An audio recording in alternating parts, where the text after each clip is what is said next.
Doctor, ¿me escucha? Sigue el eco, te escucho bien, pero hay eco. Uno de los dos equipos tienes que apagarlo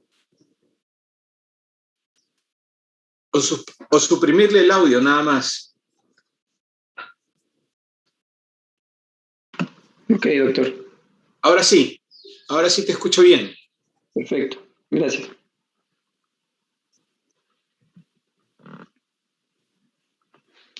Bueno, ya estamos en hora. Todavía no entra el doctor, ¿no es cierto? No, pero ya enseguida se conecta. Claro. Lo sabe. Perfecto, lo esperamos y como siempre lo presentas y empezamos. Ok, doctor, no hay problema. Listo.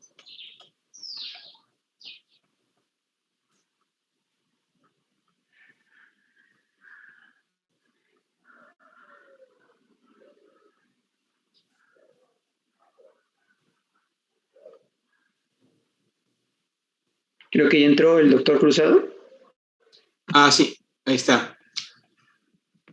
Todavía está con su micro apagado.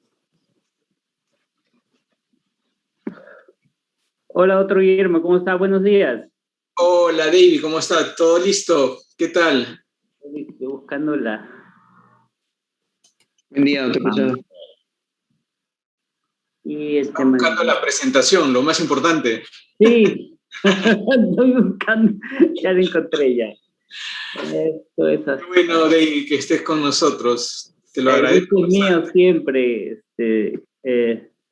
Bueno, sí, ya la tengo y ya podemos comenzar, yo creo. Entonces, como siempre, David, me gustaría presentarte a la gente que está conectada, que no te conoce, y luego empiezas tu presentación. ¿De acuerdo? Claro. Kenji te hará la presentación. Un abrazo, Sí. David, ahí estamos entonces. Gracias. Listo, Kenji, empezamos. ¿Qué tal? Muy buenos días con todos los presentes. Agradecerles nuevamente su presencia al curso de Oncología Ocular organizado por el Servicio de Oftalmología del Hospital Nacional Arzobispo Loaiza. Hoy tenemos la dicha de contar con el doctor Cruzado, que nos va a apoyar con el tema del linfoma intraocular y síndrome de Mascara. Para mencionar solamente una parte de la trayectoria del doctor Cruzado, él es médico cirujano, investigador, profesor, especialista en oftalmología con más de 10 años de experiencia. Tiene su especialidad en oncología ocular en el Instituto Nacional de Neoplásicas. Tiene la alta especialidad en retina clínico-quirúrgica en el Instituto Mexicano de Seguridad Social. Doctor, agradecemos por anticipado su participación en el curso de oncología ocular y lo dejo a cargo de la ponencia. Voy a dejar de compartir.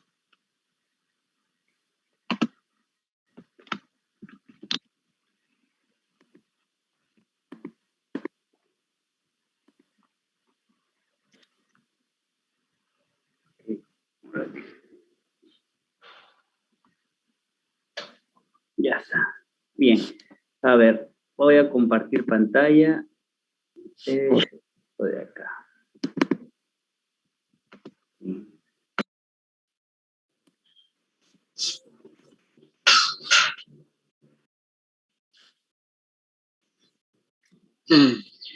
Muy bien. Esto de acá. El primer tema que era sobre síndrome de Mascarada, me habían propuesto ahí, y luego en linfoma. Tengo dos temas que presentar. Yo estoy muy agradecido nuevamente de estar acá acompañándolos con ustedes, con los residentes sobre todo, sobre un tema bastante interesante, y probablemente voy a ser redundante en algunos temas que me va a gustar poder compartir con ustedes. Miren, más o menos un poco de historia siempre. El síndrome Mascarada está dentro del patrón del análisis de las uveitis, y lo que trata básicamente es que fue por primera vez descrito en el 67 en un estudio en el cual un tumor se diagnosticó, un carcinoma conjuntival, en un paciente en el cual continuamente se le estaba tratando por conjuntivitis. A veces hay algunas infiltraciones de palletoides que le llaman, y esta característica hizo que después muchas patologías que simulan ser enfermedades comunes o crónicas terminen siendo neoplasias. Ese término se llegó a extender de manera que hoy es parte de un proceso en el cual puede ser una enfermedad sistémica que puede estar simulando un proceso inflamatorio o puede ser una patología ocular. Sin embargo, estos patrones pueden ser de dos tipos. Pueden ser neoplásicos o no neoplásicos. Nosotros nos vamos a encargar básicamente de las formas neoplásicas. Las formas no neoplásicas son las que ustedes ven ahí descritas. Aquí hay una advertencia porque hay algunas fotografías que vamos a presentar, no vamos a hacer una extensión, un análisis largo del tema, así que vamos a hacer lo más concreto posible con algunos gráficos a continuación. Tengo un poco de problemas tengo con la computadora. Me avisan ustedes si es que se va o se viene la señal, ¿ya? Ok, doctor. ¿Qué más? Sí, y dentro de estas patologías, la más importante es retinoblastoma, melanoma, leucemias, linfomas, pero sobre todo dividirlo en dos grupos importantes, que son los tumores hematológicos, que son leucemia, linfoma, síndromes linfoproliferativos, y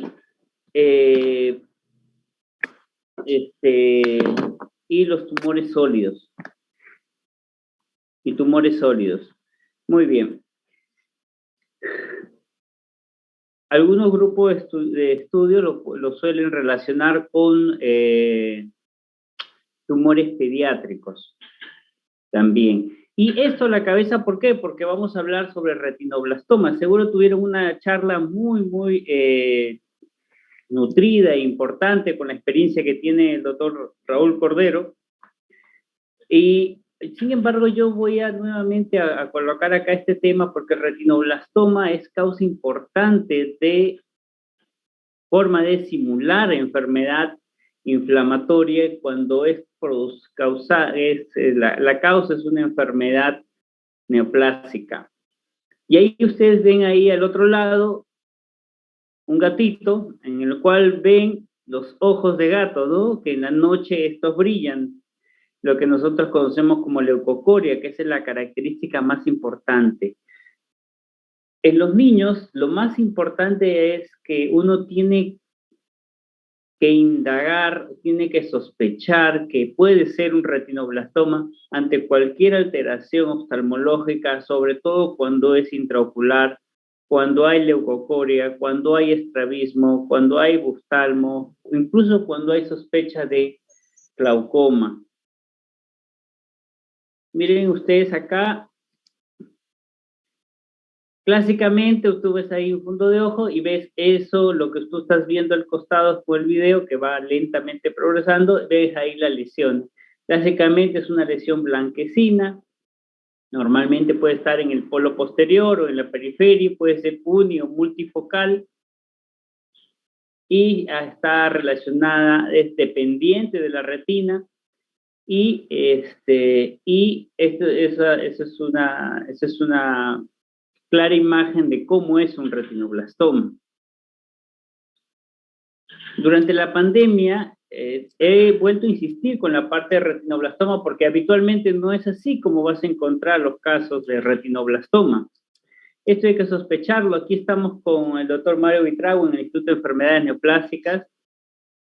Y bueno, el doctor Solón dice que más parecemos estos, pero lo importante es que las lesiones de tumores como el retinoblastoma que hacen sospechar otras patologías o que pueden considerarse como otras patologías, es importante que ustedes puedan ver que cuando están en la periferia es donde más dificultades clínicas y sobre todo terapéuticas tenemos con este tipo de pacientes.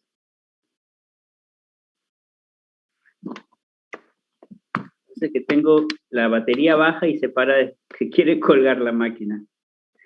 Bueno.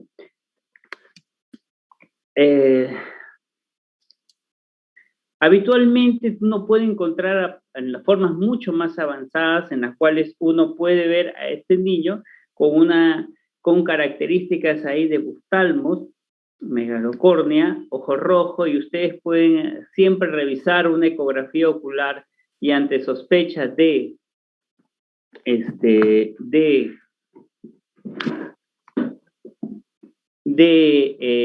calcificaciones intraoculares, es decir, imágenes hipericogénicas en su interior, van a ser altamente sospechosas de retinoblastoma. A veces pueden ver con estas características, que ustedes pueden ver que podrían simular algún cuadro uveítico. Sin embargo, muchas de las clasificaciones importantes es la diferenciación con otras patologías como enfermedad de Coats y retinoblastoma. Hacia su lado derecho ven ustedes en una tomografía en el cual ven calcificaciones, es decir, imágenes hiperdensas en la cual ven una alta densidad, una hiperdensidad en ambos ojos, característicos de retinoblastoma. En su lado izquierdo ven unilateralmente del ojo del lado derecho unas imágenes isodensas en relación a enfermedad de Coats. Sin embargo, esto no siempre se cumple. Miren ustedes este paciente de acá. Este es un paciente del hospital y lo voy a volver a recalcar varias veces porque ocurre que a veces no se toma mayor consideración en los niños. Ella tiene 10 años de edad. En algún momento pensaron que podría haber sido otra patología. La paciente fue operada en un hospital de Lima 2 veces. Se le colocó aceite de silicón. Por eso es cuando le hacíamos la tomografía, estábamos buscando por todos lados las calcificaciones.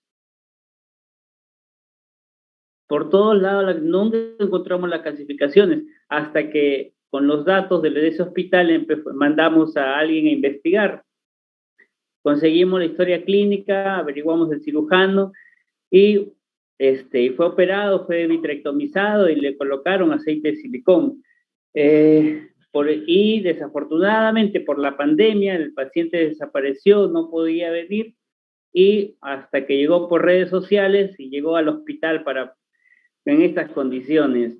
Tuvimos que entrar, sacar el espécimen en su totalidad, tratando de dejar de algún margen estético, y luego mandamos a patología y esto fue retinoblastoma. Miren, 10 años de edad, siempre uno no debe dejar de pensar de que puede ser retinoblastoma. Estos son los casos avanzados de pandemia que hemos tenido.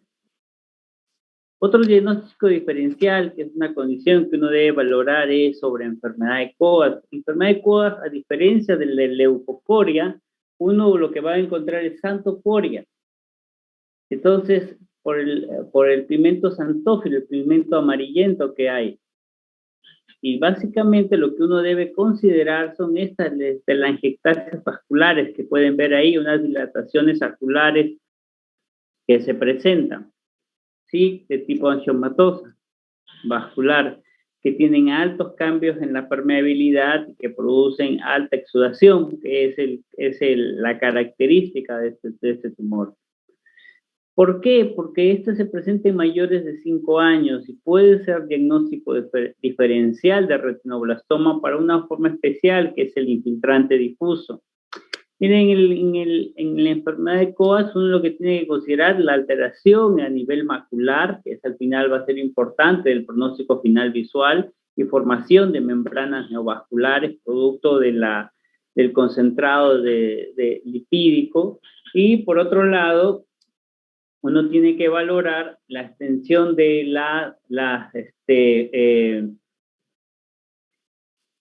y asociados lipídicos que pueden haber alrededor, y las telangiectasias vasculares que están ahí descritas. Normalmente, cuando la extensión de la enfermedad es bastante grande, en el cual es dificultoso incluso diferenciar y es un ojo doloroso, normalmente se ha planteado la enucleación, aunque no es la indicación inicial cuando este paciente es tratable. En el hospital seguimos atendiendo pacientes en el INEM, como ustedes ven ahí, chiquitos con COVID positivo, vienen en su cápsula, el equipo no para de atender, nunca hemos parado en el hospital, seguimos atendiendo consulta habitual y también las cirugías, los turnos quirúrgicos se han mantenido. Eso porque ya han visto cuáles son las condiciones con las que llegan los pacientes. Creo que somos el único hospital que no ha parado su servicio de oftalmología. Miren ustedes ahí, este es otra forma de presentación. Habitualmente uno puede decir, tiene catarata, y muchos de los pacientes que hemos visto en este tiempo de pandemia por retinoblastoma son las peores formas de retinoblastoma que he visto en todo este tiempo. Miren ustedes la superficie del iris,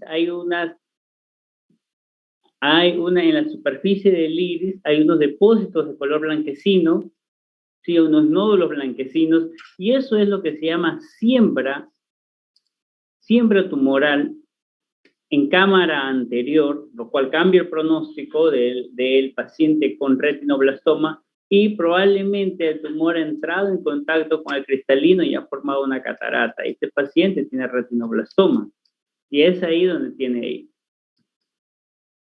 Ya les expliqué que la forma importante es que se tiene un patrón diferente y el diagnóstico diferencial por la forma de infiltrante difusa.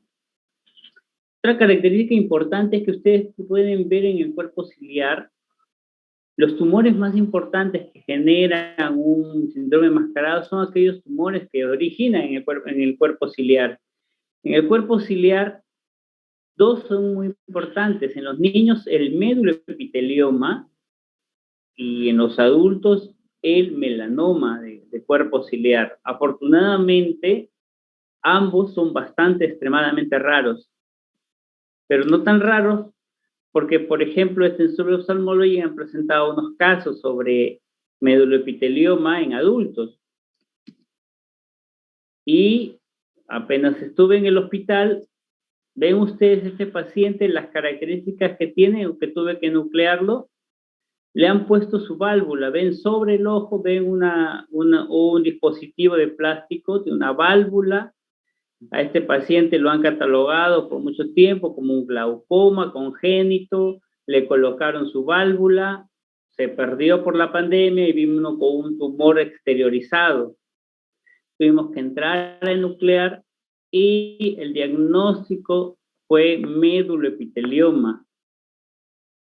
Entonces, probablemente el tumor ha ido creciendo, ha ido alterando las características del paciente, y antes de entrar a tomar siempre una válvula, o hacerle un VM al paciente, sobre todo cuando es un paciente niño. Este paciente le pusieron en un hospital también del país y le pusieron su válvula. Tuve que terminar enucleándolo y tiene el diagnóstico fue un meduloepitelioma, desafortunadamente tiene la forma severa, la forma agresiva, perdón, tiene doble componente los meduloepiteliomas.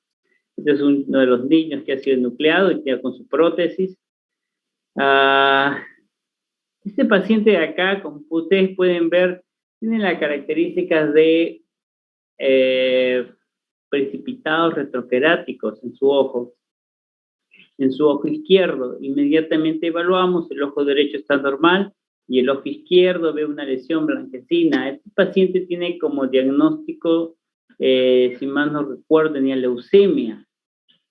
Entonces, en la leucemia uno tiene que estar atento porque pueden haber dos consideraciones importantes. O es la misma enfermedad o está siendo, es decir, el ojo está siendo atacado por la misma enfermedad, es decir, hay infiltración por la enfermedad, o hay la aparición de enfermedades oportunistas por el mismo proceso de alteración de la inmunidad que tiene el paciente.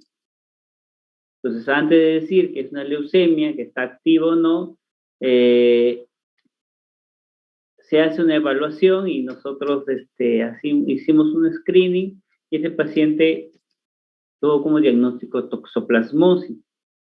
Recibió el tratamiento para toxoplasmosis e inmediatamente se trató. Entonces, considerar siempre la aparición de enfermedades oportunistas. En este otro ojo, es un paciente que después vamos a ahondar y extender más en el tema, que tiene un hipopio, un pseudohipopio, tiene como antecedente el linfoma, tiene características ahí con una base hemorrágica y vean ustedes ahí que tomamos una biopsia y este fue el linfoma no Hodgkin de células TNK positivo para la producción neoplásica, CD56, CD3 y CD56 positivo.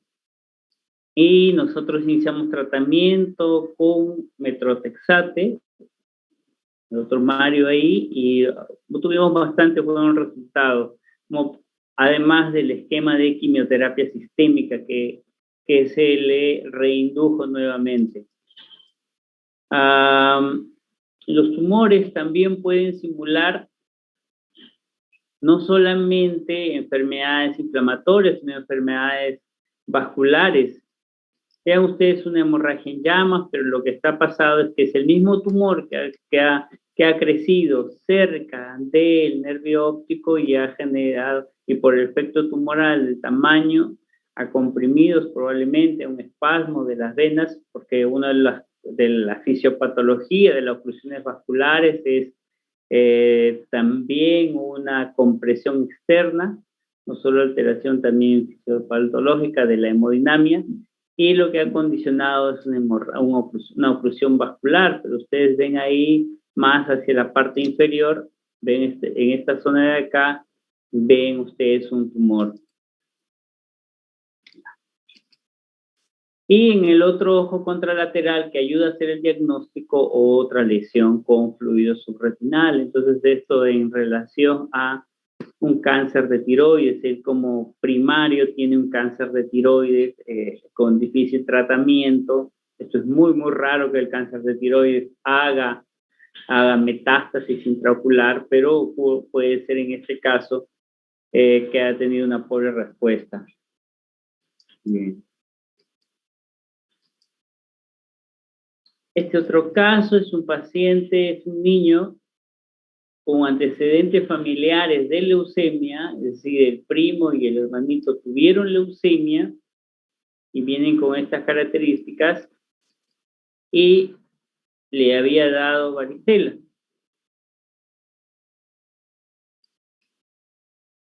Posteriormente, este fue su cuadro al final, y lo que había tenido es una oclusión de arteria y finalmente quedó con estas características. Este paciente, las vasculitis, las oclusiones de arteria por varicela, post-varicela, que es a los 15 días, están descritas muy escasamente, este es uno de los casos que tuve, y se asocian también a alguna forma de vasculitis incluso cerebral. Aquí hay la leucemia, que es la otra característica que uno puede encontrar como síndrome mascarada, es que vamos a encontrar múltiples hemorragias, la retinopatía leucémica, anemia, trombocitopenia y leucocitosis por estados de hiperviscosidad. Los infiltrados pueden simular a veces inflamación o granulomas, pero la característica en la leucemia es que se inicia usualmente en la cabeza del nervio óptico, infiltrando la cabeza del nervio óptico y luego se va hacia las arcadas y a la periferia. Y característicamente uno encuentra otras alteraciones vasculares como múltiples hemorragias, pero la infiltración usualmente inicia en la cabeza del nervio óptico y luego se extiende, ¿no? Cuando hay múltiples hemorragias sobre la infiltración, siempre el diagnóstico diferencial con otras enfermedades inflamatorias como citomegalovirus, ¿no? Y eso uno perfectamente lo puede ver con, en tomografía, ver los infiltrados. Creo que va a haber un tema adicional sobre eso, así que no vamos a indagar al respecto. Este es otro caso de hace mucho tiempo que tuve, también es una niña con linfoma no Hodgkin y ya estaba con bastantes hembras y vemos esas lesiones tumorales. Y la otra característica es que los pacientes pueden tener infecciones. En este caso, esas lesiones que estaba presentando los pacientes que tienen antecedentes de enfermedad neoplásica, las enfermedades infecciosas tienen un patrón muy anormal, no es tan frecuentemente como uno lo ve a una persona compatible inmunológicamente. Estos pacientes suelen ser formas muy agresivas o unas formas muy silentes sin dar mayor sintomatología. Sin embargo, en el examen clínico vemos la lesión anatómicamente es bastante extensa, como en este caso. Vemos que en el cuadrante superonasal de este paciente vemos unas lesiones blanquecinas, unos cúmulos blanquecinos con cambios a nivel vítreo. Hicimos OCT y ven ustedes cómo es que se está presentando los cambios que hay a nivel de la tomografía. Una desorganización total de la neuroretina y veamos alteraciones a nivel del vítreo con respuesta inflamatoria o respuesta celular, mejor dicho, focalmente a nivel del vítreo. Y en el examen, antes de plantear que podría ser una lesión por efecto de la misma enfermedad, porque las formas, ya veremos después y discutiremos que en linfoma, normalmente que el linfoma sistémico normalmente es más coroideo y no es vitreoretinal. Y a eso discutiremos. Por eso es que pensamos más que podría ser una enfermedad infecciosa antes que por la misma enfermedad. Y en la evaluación lo encontraron altos valores en inmunoglobulina G en relación a toxoplasmosis, recibió tratamiento y por suerte el paciente recuperó la visión. Recuperó la visión, ¿no? Y continúa estos pacientes con sus tratamientos oncológicos. Y creo que un caso adicional, porque ya estamos en el tiempo, esta es una lesión también de una paciente que tiene ahí una enlarcada superotemporal del ojo izquierdo, una lesión blanquecina con áreas hemorrágicas, tiene leucemia. A mí me llama la atención de que podría ser una infiltración leucémica. Como les había comentado, normalmente las infiltraciones leucémicas inician en la cabeza del nervio óptico y luego se van extendiendo. Aunque en un paciente oncológico puede ocurrir de todo, pero usualmente esta es la regla. Dependiendo también de la forma, si es agudo o es crónica, si es la mielosis, la forma que puede presentar. En este caso, de este paciente, veamos esa hemorragia alrededor y esa placa blanquecina con esas características. Parece que está debajo de los vasos, es decir, está a nivel retinocoroideo o corioretinal, y vean ustedes ahí un envenenamiento incluso del vaso, cómo lo va circunscribiendo, y le hicimos una angiografía, vemos los puntos hiperfluorescentes y tardíamente hay difusión al vítreo, y en el OCT vemos ahí una ruptura y unos cambios a nivel de la EPR, comunicación a nivel coroideo. Se le hizo un screening completo porque el paciente previamente ya tenía por hemocultivos candidemia, y nosotros estábamos de acuerdo en que clínicamente las características se relacionaban con Candida tropicalis, que ya se había previamente descrito en el hemocultivo. Le dimos tratamiento y usted solamente con azoles vía sistémica sin necesidad de inyección intravítrea, y fue bastante favorable. Después hicimos una publicación al respecto con el equipo del INEN, del Instituto Nacional de Enfermedades Neoplásicas.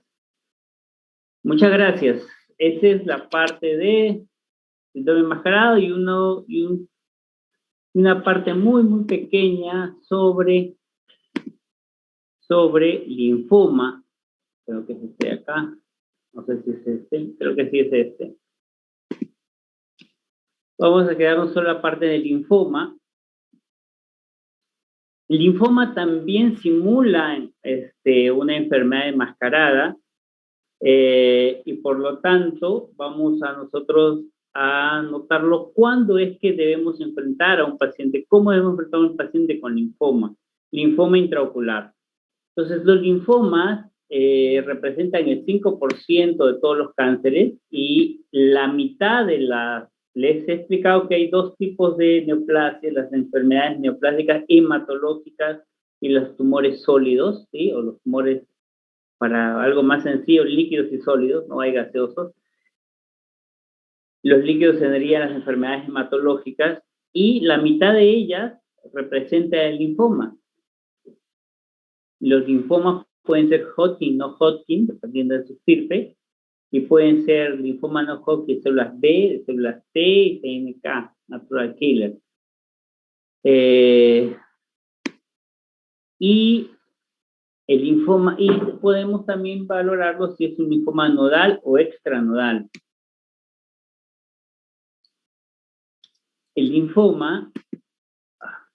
Los linfomas oculares, es decir, los que afectan al ojo, pueden ser de los anexos oculares o intraoculares. Son totalmente distintos. Mientras el linfoma de conjuntiva, el linfoma de órbita, normalmente la estirpe nace de la zona marginal extranodal de células B. Los tumores de linfomas intraoculares son células B grande difusas, linfomas células B grande difusas, ¿sí? Y como segundo en frecuencia vienen a ser la forma de la zona marginal de las células B, extranodal de las células B. Y el linfoma intraocular que nos va a interesar analizar es la forma primaria o la forma sistémica. Es decir, si el paciente ya tiene un diagnóstico de linfoma, por ejemplo, a nivel de la anillo de Waldeyer, linfoma gástrico, por ejemplo, ese será un linfoma sistémico. Y los que nacen a nivel intraocular van a ser los linfomas primarios, es decir, donde no hay evidencia de linfoma en la economía. Los linfomas intraoculares pueden ser primarios, y básicamente está el vitreoretinal. El linfoma vitreoretinal primario es el que se puede estudiar, es el menos frecuente, pero de las formas primarias está el sistema nervioso central, el linfoma vitreoretinal, ¿sí? Que normalmente lo que uno encuentra es lesiones a nivel de la retina y también a nivel vítreo, ¿sí? Y esto afecta principalmente la retina, no afecta la coroides, ¿sí? Está debajo del EPR y influye extensamente, aparecen células neoplásticas necróticas, y además puede ser primario, intraocular, ¿sí? a nivel ocular nada más, o además de intraocular, también con afección del sistema nervioso. Son las dos formas. Y el linfoma intraocular primario, es decir, puede después incluir el sistema nervioso central, pero es decir, que nació en el ojo, y es de 65 a 90% de los pacientes que desarrollan después el sistema nervioso central, que hacen la forma del sistema nervioso central. Y la otra, el linfoma del sistema nervioso central, nace a nivel del cerebro o las leptomeninges, y esto desarrollan después linfoma intraocular en el 15%. Usualmente estos pacientes son pacientes inmunocomprometidos, se empezaron a describir con mayor frecuencia en los pacientes con VIH. En cambio, la característica para que como residentes diferencien, los primarios son vitreoretinales, es decir, lo primero que voy a pensar antes de que sea un linfoma, voy a decir una uveitis, porque está muchas características clínicas de primera impresión que puede ser una uveitis. En cambio, las formas sistémicas son más que todo coroideos, porque la enfermedad está bajando a nivel de la sangre y la coroide se nutre fuertemente, y ahí donde hacen, como diríamos, unas estaciones.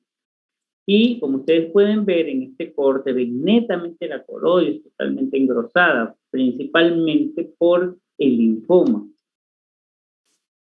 versus el vitreoretinal primario, que es mucho más circunscrito y que genera inflamación. Entonces, dentro del linfoma primario y el linfoma sistémico podemos encontrar dos características, que las formas más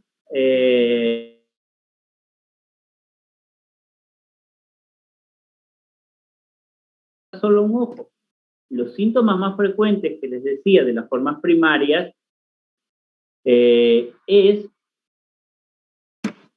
la forma más primaria es uveitis, versus en el linfoma sistémico más que todo es un tumor coroideo. Y la histopatología se encuentra principalmente en la retina y el vítreo, y el linfoma sistémico en la coroide. Las células neoplásticas vamos a encontrar entre el epitelio pigmentario y la BRU, y el linfoma sistémico en la coroide. Por lo tanto, si un paciente tiene ya diagnóstico de linfoma, yo veo una masa de intraocular, lo que yo tengo que hacer es una biopsia no de la retina, usualmente tengo que buscar en la coroide, una biopsia retinocoroidea. La presencia de necrosis mayor está a nivel del linfoma del sistema nervioso central, y en el linfoma sistémico no se presenta habitualmente. La citología de células B en ambos casos, pero las grandes difusas, como habíamos visto, usualmente no hay una extensión orbitaria en el linfoma retinal, pero sí en el linfoma sistémico, incluso puede ser concurrente. Ya hay descritos también otras formas a nivel del linfoma primario de coroides. Eso es mucho más raro. Uno puede encontrarlo en publicaciones con menor cantidad de casos. Me parece que son bastante contados la cantidad de serie de casos. Y también pueden haber el linfoma primario, los linfomas primarios coroideos, ¿sí? Esos son escasamente 130 casos desde 1920, y del linfoma del iris, unos 12 casos reportados en la literatura. Son mucho menos frecuentes. Los linfomas oculares sistémicos también pueden ser vitreoretinales, pero estos son los menos frecuentes, ¿sí? Y son raras, muy raros, del 5 al 28%, y uno puede perfectamente confundirse, pero la diferencia es que las metástasis se encuentran no solo en la retina, sino también en la coroide. Cuando uno analiza esto, el tratamiento puede ser radioterapia. Normalmente la base en linfoma sigue siendo quimioterapia, quimiorradiación, y intraocular puede usarse metrotexate o rituximab, dependiendo del caso. cuando este no responde a enfermedad, al tratamiento sistémico. Mire, yo tengo este paciente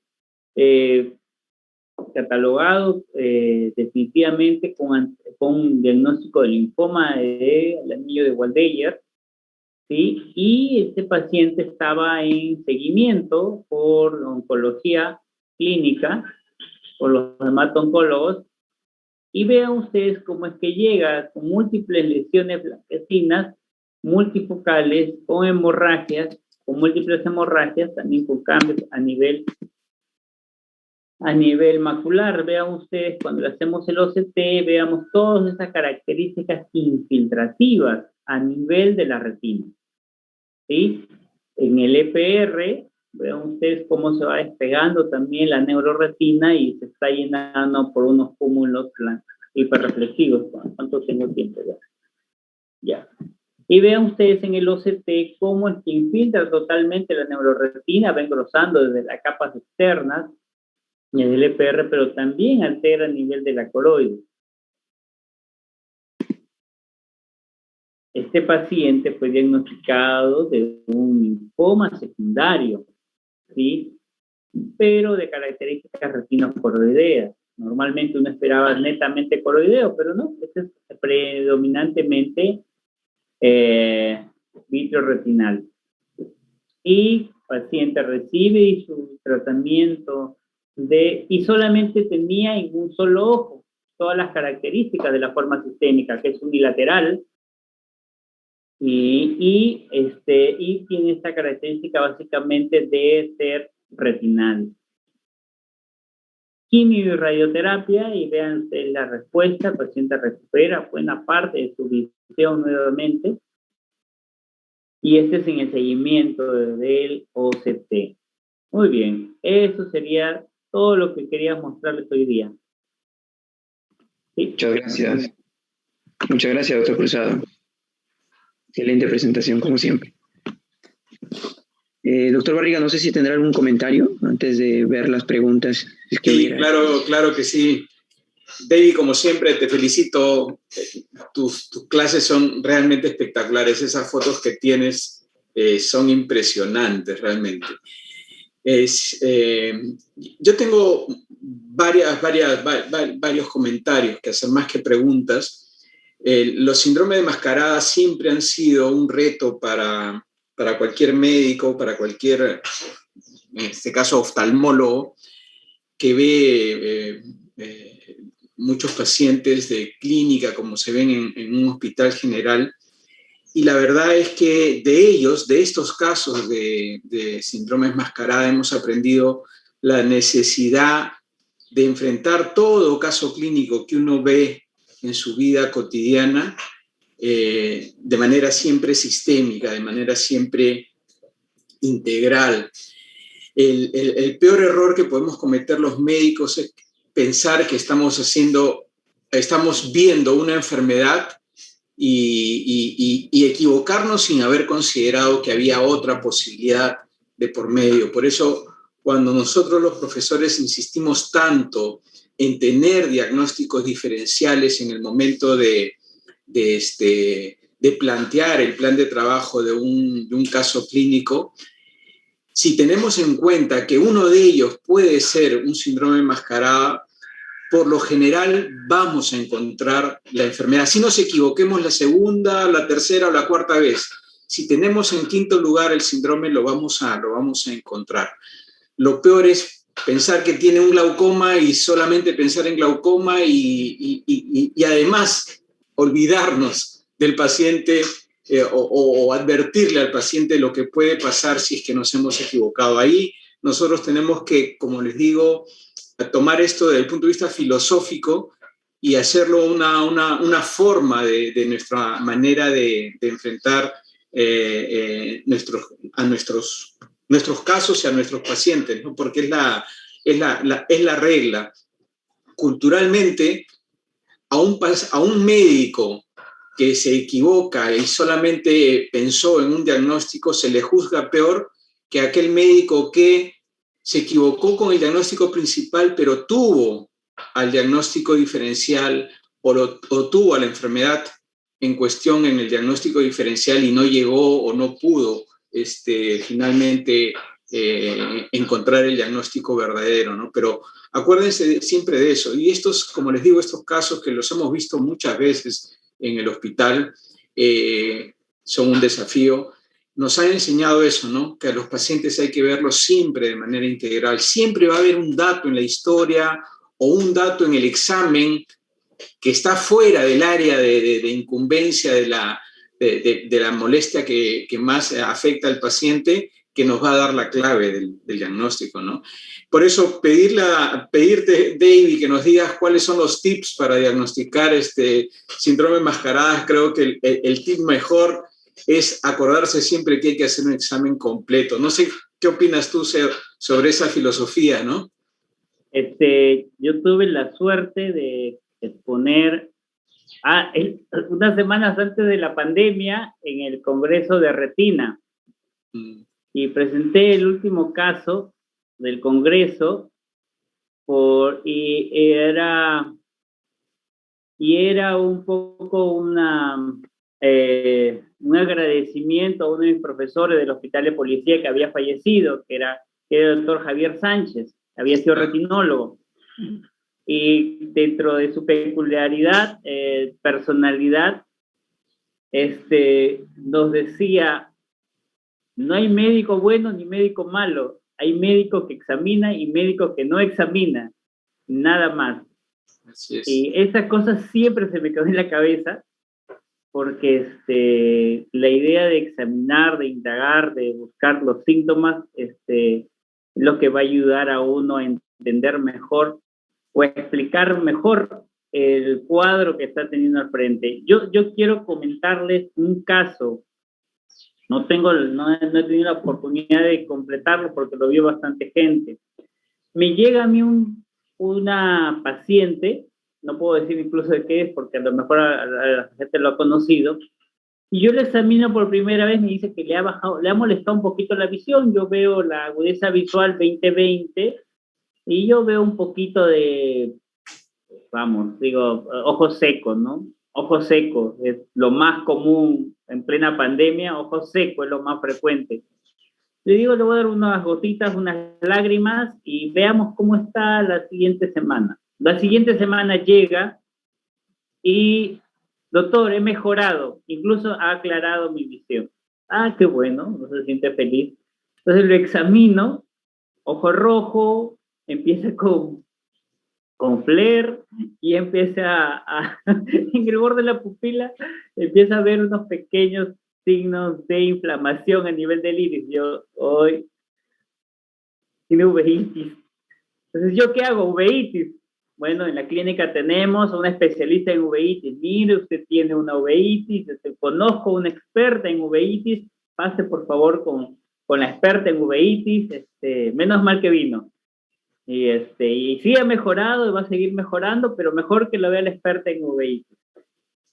La experta en uveitis la ve y empieza a atenderla, a tratarla. Bueno, ellos hacen sus exámenes, pues ya a veces exámenes astronáuticos, ¿no? Una batería de exámenes, y que si era herpes, que bueno, yo pienso que ahora cualquier cosa que es idiopática, puede ser una uveitis idiopática, por último uno dice y no tiene tanto conflicto, pero ellos sí entran en conflicto porque cuando le dicen algo idiopático es porque no han llegado a lo mejor al diagnóstico y le echan la culpa al herpes, que sea el virus, que sea un montón de cosas. Bueno, 2 meses después me dice, mejora y no mejora y no sé qué hacer y está así, y le he pedido un VM.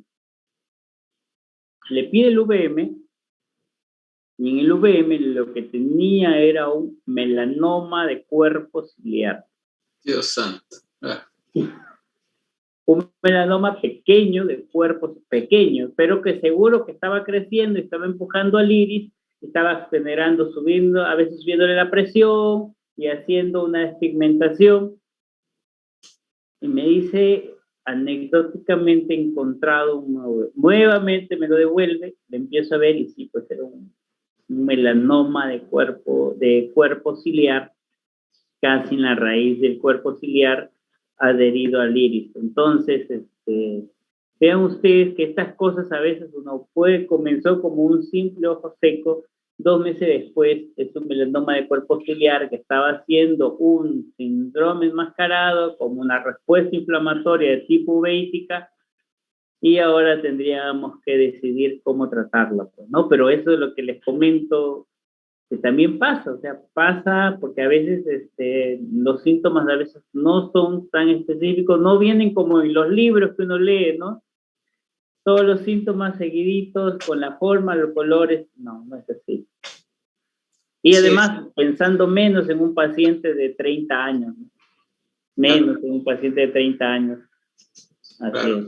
Nosotros tenemos innumerables ejemplos anecdóticos de síndromes enmascarados que, bueno, sería largo conversar, esto es para hablarlo muy largo porque cada caso es un caso muy, muy especial, pero yo recuerdo varios en mi carrera. David, hay una pregunta interesante en el chat que se la traslado a Kenji, porque lo has mencionado, pero creo que es bueno enfatizarlo. Kenji, por favor. Sí, el doctor Juan Samamé pregunta, ¿qué tan frecuente es el linfoma intraocular en pacientes jóvenes con VIH como primera manifestación de la enfermedad?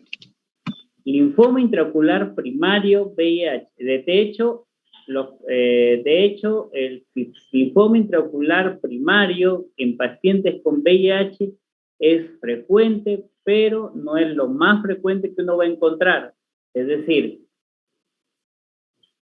de todos los pacientes que tienen esta condición de ser pacientes VIH, ¿van a ser linfoma intraocular primario? Potencialmente sí. Los pacientes con VIH en la actualidad ya no se mueren por infecciosas, ya no se mueren por la misma enfermedad como antes, como en los 90, 80, 90, hasta los 2000. Hoy con el tratamiento que tienen se mueren por cáncer. Esa es la mortalidad de un paciente con VIH por cáncer. Las formas intraoculares del linfoma, a nivel intraocular primario, el linfoma sí es frecuente. Así es. Sí. Y es la forma, como hemos explicado, la primaria, y es lo que más vamos a encontrar. Yo no he visto linfoma intraocular, bueno, no, en la experiencia que hemos visto del hospital, que solamente ve cáncer, yo he visto solo un caso de dos casos, pero que no era el mío, era de maestro Solón, 2 casos de linfoma, en todo este tiempo, 2 casos nada más de linfoma intraocular primario, PLONS, es decir, linfoma intraocular primario del sistema nervioso central. Sí, es decir que el cerebro y ojo. Y el otro caso dentro de los linfomas, con pacientes con VIH, ese es lo más frecuente. Pero que uno encuentre a diario, eso no es así, es bastante raro, eso sí. Si me permite, doctor, tenía una consulta. ¿Cómo podemos nosotros, por ejemplo, diferenciar un linfoma primario vitreoretinial de una uveitis? Como usted menciona, son tan parecidos, de repente algún otro dato. Sí. Buen detalle, buena pregunta. ¿Cómo se diferencia? Los linfomas primarios normalmente, como les he explicado, usualmente suelen ser bilaterales, ¿sí? Los primarios suelen ser bilaterales, tienen como antecedentes de, algunos pueden ser unimultifocales. Lo ideal de saber cuál es el diagnóstico y cómo se hace en toda cual parte del mundo es hacer una biopsia. Eso ya, en la actualidad, todo se hace biopsia, ¿sí? Tenía que entrar, la biopsia tiene que ser, no hay otra forma de diagnosticar, biopsia. La biopsia es retina y un cachito de coroide, siempre. Y se tiene que demostrar que ahí está la lesión. Clínicamente, claro que uno puede llegar a eso si ya hay compromiso por resonancia magnética de alteración a nivel cerebral, pues ya está el diagnóstico, pero intraocularmente es la única manera es con biopsia. Sí. David, en el caso que presentaste que tenía el paciente depósitos en el iris, o sea, un compromiso de cámara anterior importante, ¿Por qué? ¿te serviría la paracentesis? Ya no, porque este paciente es un linfoma sistémico, paciente que tiene diagnóstico de linfoma. Entonces, paciente con sistémico versus primario, ¿no? Entonces, el primario, pues no sabemos qué es, hay que tomarle una biopsia, ¿sí? Ya, obviamente diagnosticando que no hay nada infeccioso previamente, pero en un sistémico, ya tienes un antecedente, evidencia de linfoma, ves, tienes características de linfoma intraocular, pero con enfermedad de base sistémica es innecesario. Uno inicia tratamiento para que, más bien, habla con el hemato-oncólogo que ya tiene enfermedad. Algunos hemato-oncólogos, oncólogos clínicos solicitan biopsia para que inicien nuevamente el tratamiento. Salvo ese caso, podría indicarse. Pero yo normalmente voy y converso personalmente con mi colega, le digo, estoy convencido clínicamente, o sea, mi tomografía, mi OCT me dice que estas lesiones son características de linfoma. Estas infiltraciones, estos depósitos reflectivos, estos cúmulos que hay, son característicos de linfoma. Así es. Y en ese caso ya inicia tratamiento sistémico. Y en caso de que la respuesta no sea tan favorable con el tratamiento sistémico, lo que aplicamos es, normalmente yo he aplicado metrotexato. No todos los pacientes, recién tendría 2, 3 pacientes apenas. Yo prefiero que sistémicamente respondan, como en estos casos, ¿no? Que vio que respondió favorablemente con radioterapia y con enfermedad, con su quimioterapia. De acuerdo. De acuerdo. Muy bien. Creo que acaba de llegar otra pregunta, Kenji. Sí, una pregunta de Kelvin Pino. Doctor, buen día. ¿Cuáles son las primeras manifestaciones clínicas o sintomatología que me permiten sospechar algún tipo de neoplasia de las mencionadas? ¿Hay algún síntoma específico o signo específico? Justamente por eso se llama síndrome enmascarado. Son muy inespecíficas. Pero yo quiero decirles y voy a reinsistir en la parte de retinoblastoma. Como nunca yo he visto los peores casos de retinoblastoma en esta pandemia. Y me ha entristecido, me ha decepcionado que más de la mitad habían sido vistos por oftalmólogos. O sea, yo ya estaba acostumbrado que no sepa un pediatra o un médico general, pero cuando lo ha visto un oftalmólogo y no ha pensado en un niño en retinoblastoma, eso sí es decepcionante, porque decepcionante no para el colega, sino para nosotros, que a lo mejor no estamos llegando el mensaje, difundiendo el mensaje de que en un niño con leucocoria, antes que pensar en catarata congénita, antes que pensar en glaucoma, debemos de pensar en retinoblastoma. Porque lo otro, a lo mucho, perderá el ojo. Con retinoblastoma se van a morir. Y eso es lo triste. Para comentarles a una de las niñas que le mostré ahí, la de 10 años, incluso salió en redes sociales, o sea, fue terrible. Me dijo su mamá y ella, quería morirse. Entonces, doctor, lo ha operado un médico, lo ha puesto aceite de silicón. Y ya, bueno, eso puede ocurrir. Otros pacientes, doctor, lo vio, me dijo, no, eso, después operamos de la catarata. Entonces, o llega a un hospital y lo ve el residente y está cansado, y dice, no, eso no es nada, es conjuntivitis, nomás, ojo rojo. No, en los niños no hay que escatimar. Yo no soy pediatra, no es que tenga un feeling por los niños, pero frente a retinoblastoma, que el mensaje sea claro. Cualquier alteración en el ojo de un niño, sospechar en retinoblastoma. Leucocoria, estrabismo, ¿sí? Glaucoma, tres características importantes que uno puede destacar en los niños, por favor pensar en retinoblastoma. Excelente.